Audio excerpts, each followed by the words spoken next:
मैं सोहेल सर आपका फिर एक बार क्यूरियस माइंड चैनल में स्वागत करता हूं। आज हम लोग देखने जा रहे हैं स्पर्श भाग 2 कक्षा 10वीं का पाठ क्रमांक 15। अब कहाँ दूसरे के दुख से दुखी होने वाले, इसका अगला भाग, जिसके लेखक हैं निदा फाजली जी। तो हमने पिछले पार्ट में क्या देखा था, थोड़ा सा रिवीजन कर लेते हैं और फिर आगे बढ़ते हैं। पिछले पार्ट में हमने देखा था कि सुलेमान नाम के एक जो बादशाह हैं, जो ईसा से तकरीबन 1025 वर्ष पहले एक बादशाह हो गुजरे हैं, जो बहुत ही नेक दिल थे।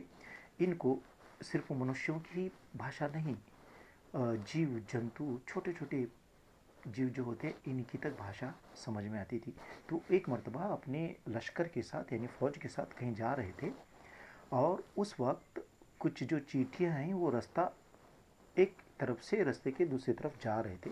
तो जैसे ही चींटियों ने उन घोड़ों के टापों की आवाज़ सुनी तो चींटियाँ आपस में बात कर रही हैं कि जल्दी से जहाँ हो वहाँ रुक जाओ, या तो फ़ौरन से एक तरफ से दूसरी तरफ चले जाओ, वरना हम लोग जो हैं वो घोड़ों के टापों के अंदर कुचलने वाले हैं। जैसे ही सुलेमान को इन चींटियों की जो ये बातें सुनाई देती हैं तो वो फ़ौरन अपने लश्कर को रुकने का आग्रह करते हैं और लश्कर को एक जगह रोक देते हैं और उन चींटियों से कहते हैं कि सुलेमान को भगवान ने सबका रखवाला बनाकर भेजा है, तो आप चिंता मत करो, आप पहले अपना रास्ता क्रॉस कर लो, रास्ता एक तरफ से आप दूसरी तरफ चले जाओ, फिर मैं आगे बढ़ूँगा। जैसी ही चींटियाँ उनकी आवाज़ सुनती हैं तो ये सोचने पर मजबूर हो जाते हैं कि ये कितना नेक दिल शख्स होगा कि जिसको भगवान ने यानी सबका रखवाला बनाकर भेजा है।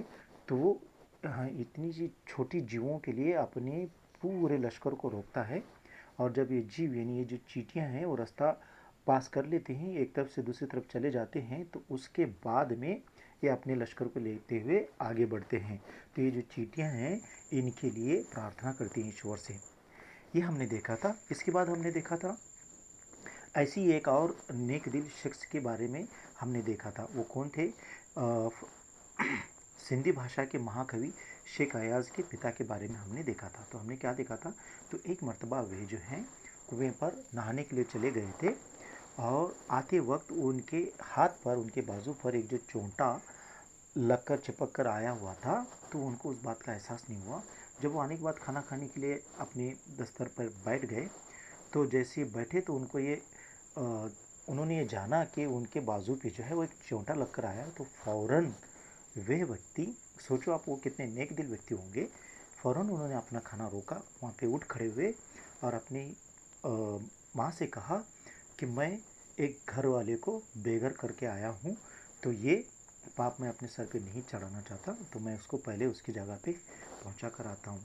सोचने वाली बात है, आज किसी का अच्छा हो रहा है, किसी का बुरा हो रहा है, इस बारे में जानने के लिए किसी के पास वक्त नहीं है। सोचो वो व्यक्ति कितना नेक होगा कि उसने एक चोंटे को पहुंचाने के लिए, यानी कितनी बड़ी बात है, एक चोंटे को पहुंचाने के लिए अपना खाना रोक कर वो फ़ौरन वहाँ पे पहुंचाने के लिए उसको चले जाए और छोड़कर चले आए। इसके बाद हमने देखा था कि नूह नाम के एक जो पैगंबर हैं, पैगंबर यानी बच्चों ईश्वर के जो संदेश वाहक होते हैं उनको पैगंबर कहा जाता है। तो इन्होंने एक मर्तबा एक कुत्ते को बड़े ही द्वेष में आकर यानी उसको कहा था कि चल हट, दूर हो जा कुत्ते, गंदे कुत्ते दूर हो जा। तो जब कुत्ते ने इनकी ये बात सुनी तो कुत्ते ने उनको कहा कि ना मैं मेरी मर्ज़ी से कुत्ता हूँ, ना तू अपनी मर्ज़ी से इंसान है, हमको दोनों को बनाने वाला व्यक्ति सिर्फ परमात्मा ईश्वर है। तो कुत्ते की जब ये बात उनके दिल पर इतनी लगी कि वो कई वर्षों तक रोते रहे कि मैंने एक कुत्ते का अपमान किया, उसको अपमान करने की वजह से उसको बुरा लगा और उसने मुझे इतनी बड़ी बात कह दी कि हम दोनों को बनाने वाला जब एक ही है तो तुमको ये कहने का अधिकार नहीं बना, ना मैं मेरी मर्ज़ी से कुत्ता हूँ, ना तुम अपनी मर्ज़ी से इंसान हो। तो इसकी इतनी एक बात से वो कई वर्षों तक रोते रहे और भगवान से मनवाते रहे कि मुझसे गलती हो गई और मुझे माफ़ कर दो। इसके बाद हमने देखा कि कैसे आज संसार जो है यानी एक सर्वसाधारण व्यक्ति जो है वो कैसे अपनी इच्छाओं के अनुसार आगे बढ़ते जा रहा है। और इसको समझाते हुए यानी यहाँ पे लेखक क्या कहना चाह रहे हैं कि व्यक्ति पहले जो है सभी ऐसे मिलजुल कर जॉइंट फैमिली के हिसाब से रहा करते थे, लेकिन आज जो है हर कोई अपना संसार अलग से बसा कर अपनी अपनी ज़िंदगी गुजारना चाहता है, मिलजुल कर रहना नहीं चाहता। लेकिन लेखक ये कह रहे हैं कि इस संसार में सिर्फ व्यक्तियों का यानी मनुष्यों का, इंसानों का ही अधिकार नहीं है, इसमें रहने वाले तमाम जीव जंतुओं का भी उतना ही अधिकार है जितना कि एक मनुष्य का है। और उसके बाद में हमने ये देखा कि लेखक ने कैसे यानी प्रकृति को अगर छेड़ा जाए, सृष्टि को अगर छेड़ा जाए तो क्या होता है, उसका उदाहरण देते हुए समझाया था कि बड़े बड़े बिल्डर लोग जो हैं समंदर के अंदर मिट्टी वगैरह समंदर के किनारे रहने वाले जो लोग हैं, वो जो बिल्डर हैं उस ज़मीन को हथिया कर उस समंदर को पीछे ढकेल कर यानी वहाँ पे मिट्टी का भराव डालकर वहाँ पे बड़े बड़े बिल्डिंगें खड़े करके समंदर को पीछे ढकेला हुआ था। लेकिन जैसे ही समंदर को गुस्सा आया तो समंदर ने क्या किया, उसके अंदर जो जो बड़े बड़े जहाज़ थे जो चलते थे उनको उठाकर कहाँ फेंका, शहरों में लाकर फेंक दिया। आप सोच सकते हो इतने महान, इतने बड़े बड़े जहाज़ यानी जिसके अंदर बहुत सारी चीज़ें रहती हैं, उनको एक छोटी सी चीज़ की तरह उठाकर कहाँ फेंक दिया, ज़मीन पर लाकर पटक दिया।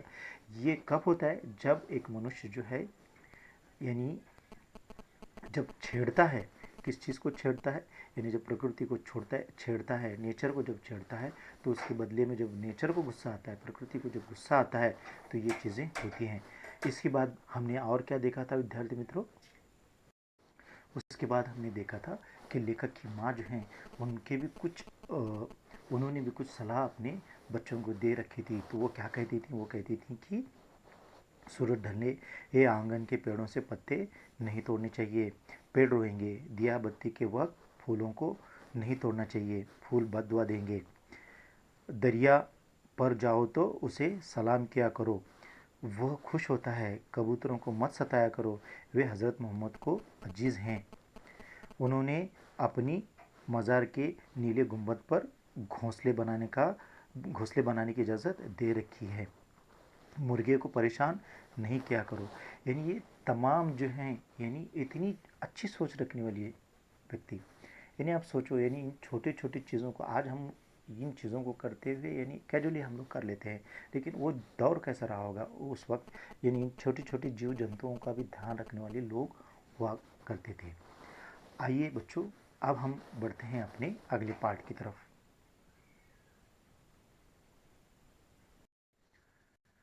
ये बहुत अच्छी पंक्तियाँ यहाँ पे लिखी हुई हैं। सबकी पूजा एक सी अलग अलग है रीत, मस्जिद जाए मौलवी कोयल गाए गीत।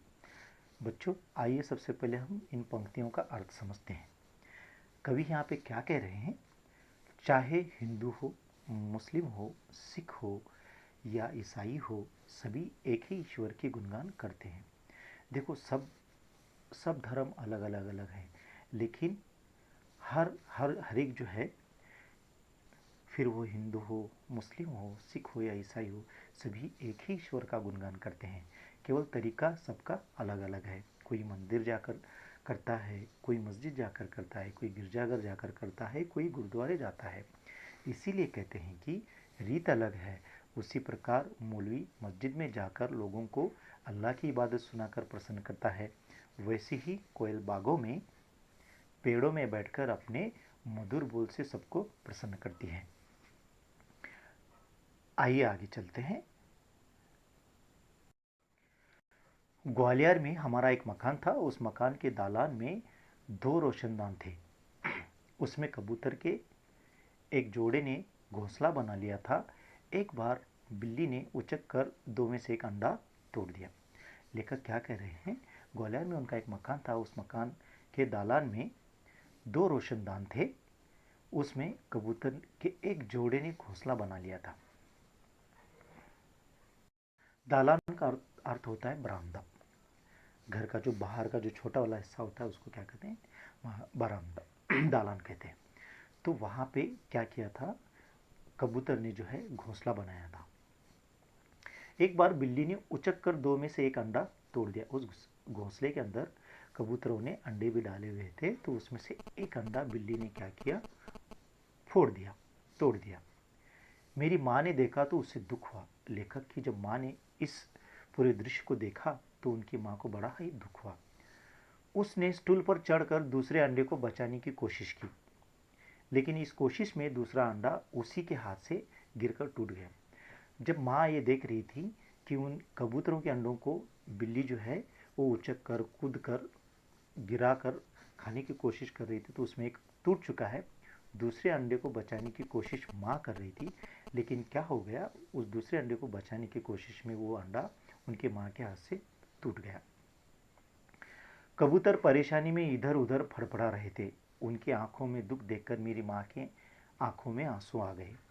जब कबूतरों ने देखा कि वहाँ पे दोनों अंडे फूट गए हैं, तो वो जो कबूतर है ना, फड़फड़ा रहे थे, वो दुख से परेशान होकर इधर उधर जब पर मार रहे थे, तो वो देखकर उनकी माँ जो है वो रोने लगी। इस गुनाह को खुदा से मुआफ़ कराने के लिए उसने पूरे दिन रोज़ा रखा। उनकी माँ को ऐसे लगा कि उन्होंने एक बहुत बड़ा गुनाह किया है, एक बहुत बड़ा पाप किया है, तो इसके लिए उन्होंने क्या क्या किया, रोज़ा रखा। रोज़ा यानी उपवास, उपवास रखा और खुदा को मनाने लगी। दिन भर कुछ खाया पिया नहीं, सिर्फ रोती रहीं और बार बार नमाज पढ़कर खुदा से इस गलती को मुआफ़ करने की दुआ मांगती रही। दिन भर उन्होंने कुछ नहीं खाया, निरंकार रहीं, कुछ अनग्रहण नहीं किया, ना ही उन्होंने पानी पिया, और दिन भर उस गलती की माफ़ी मांगकर खुदा से रोती रहीं और माफ़ी मांगती रहीं। सोचने वाली बात है कि इनसे क्या गलती हो गई थी, इन्होंने क्या कोई बहुत बड़ा पाप किया हुआ था? नहीं, इनके हाथ से सिर्फ अंडों को बचाने की कोशिश में वो अंडे उनसे टूट गए थे, तो उनको ऐसे लगा कि मैंने बहुत बड़ा पाप किया हुआ है, और इस पाप को माफ़ करने के लिए खुद उन्होंने क्या किया, उपवास रखा। और उपवास में उन्होंने ना कुछ खाया ना कुछ पिया, दिन भर उपवास की, नमाज पढ़ी और ईश्वर से, अल्लाह से माफ़ी मांगते रहेंगी कि मुझसे बहुत बड़ा गुनाह हो गया है, तो मुझको माफ़ कर दे। ग्वालियर से बम्बई की दूरी ने संसार को काफ़ी कुछ बदल दिया है। वर्सोवा में जहां आज मेरा घर है, पहले यहाँ दूर तक जंगल था। अभी लेखक ग्वालियर से बम्बई चले आए और बम्बई के वर्सोवा के एरिया में ये रहते हैं। अब जहाँ ये रहते थे, पहले वहाँ पे क्या था, बहुत बड़ा जंगल था, पेड़ थे, परिंदे थे और दूसरे जानवर थे। अब यहाँ समंदर के किनारे लंबी चौड़ी बस्ती बन गई है। अभी वर्सोवा में जहाँ पे ये रहते थे, वहाँ पे बहुत बड़ा जंगल था, और जंगल के बाद सामने समंदर था। तो अब वो और उस जंगल में बहुत सारे जानवर रहा करते थे, लेकिन आज वहाँ पे वो जंगल नहीं रहा, एक बहुत बड़ी बस्ती बसी हुई है। इस बस्ती ने न जाने कितने परिंदों चरिंदों से उनका घर छीन लिया है। इनसे कुछ शहर छोड़कर चले गए हैं, इनमें से कुछ शहर छोड़कर चले गए हैं, जो नहीं जा सके हैं उन्होंने यहाँ वहाँ डेरा डाल लिया है। अभी इन जंगल में बहुत सारे परिंदे और चरिंदे थे, वो सब कुछ क्या किए, जैसे ही लोगों की बस्ती वहाँ पे बढ़ना शुरू हो गई, तो जंगल छोड़कर चले गए थे। और कुछ परिंदे आज भी नज़दीक जहाँ जहाँ पेड़ हैं वहाँ पे अपनी घोंसले बनाकर रह रहे हैं। इनमें से 2 कबूतरों ने मेरे फ्लैट के एक मचान में घोंसला बना लिया है। अभी इनमें से 2 कबूतरों ने क्या किया है, इन मेरे फ्लैट के एक मचान में घोंसला बना लिया है। फ्लैट के एक हिस्से में इन्होंने क्या किया है, कबूतरों ने घोंसला बनाया। कहाँ, किसके, लेखक के फ्लैट के एक हिस्से में इन्होंने अपना घोंसला बना लिया है। उनके खिलाने पिलाने की जिम्मेदारी अभी बड़े कबूतरों की है। वे दिन में कई कई बार आते जाते हैं, और क्यों ना आए जाएं, आखिर उनका भी घर है। लेकिन उनके आने जाने से हमें परेशानी भी होती है। अभी उन घोंसलों के अंदर छोटे छोटे कबूतर भी हैं, जिनको खिलाने पिलाने की जो जिम्मेदारी है वो उनके बड़े कबूतरों की या उनके माँ बाप की, हम लोग ऐसे कह सकते हैं। और इस चक्कर में वो दिन भर आते जाते रहते हैं, इसकी वजह से ये और इनके घर वाले परेशान होते हैं।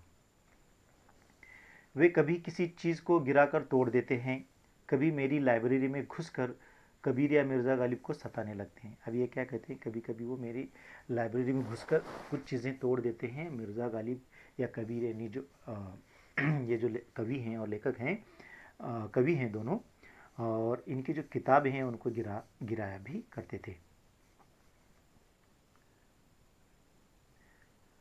इस रोज़ रोज़ की परेशानी से तंग आकर मेरी पत्नी ने उस जगह जहां उनका आशियाना था एक जाली लगा दी। अब इस रोज़ रोज़ की परेशानी से तंग आकर लेखक की पत्नी ने क्या किया, वहाँ पे जहाँ से कबूतर घर से बाहर अंदर बाहर करते हैं उस रास्ते को जाली लगाकर बंद कर दिया। उनके बच्चों को दूसरी जगह कर दिया। अब उनके बच्चों को उठाकर क्या कर दिया, दूसरी जगह कर दिया। उनके आने जाने की खिड़की को भी बंद किया जाने लगा है। खिड़की के बाहर अब दोनों कबूतर रात भर खामोश और उदास बैठे रहते हैं। मगर अब न सोलोमन है जो उनकी जुबान को समझकर उनका दुख बांटे, न मेरी माँ है जो इनके दुखों में सारी रात नमाज में काटे।